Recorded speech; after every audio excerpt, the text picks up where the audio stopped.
नमस्कार, मी वास्तुतज्ञ सुषमा रमेश पलंगे। श्रावण महिन्यातले सण उत्सव आपण साजरे करत आहोत। आता भारतीय सण हे कुठल्या ना कुठल्या नात्याला समर्पित आणि त्यातला गोडवा वाढवणारे असेच आहेत।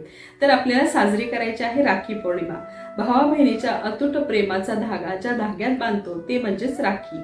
आणि ही राखी पौर्णिमा कधी आहे तर श्रावण महिन्यातील राखी पौर्णिमा 8 ऑगस्टला तिथी सुरू होत आहे दुपारी 2:12 आणि तिथीची समाप्ती होत आहे 9 ऑगस्टला 1:24।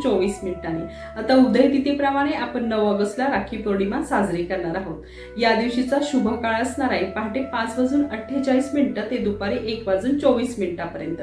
दरम्यान राहुकाळ सुद्धा असणार आहे, तो आहे 9 ते 10:30 पर्यंत। या दिवशीचा अभिजित मुहूर्त आहे 12 ते 12:53 पर्यंत। यावर्षी भद्रा काळ सुद्धा आहे, पण तो कधी आहे तर 8 ऑगस्टला 2:12 ते रात्री 11:03 पर्यंत। म्हणजेच भद्रा काळाचं सावट राखी पौर्णिमेवर येणार नाही। सर्वांना राखी पौर्णिमेच्या हार्दिक शुभेच्छा।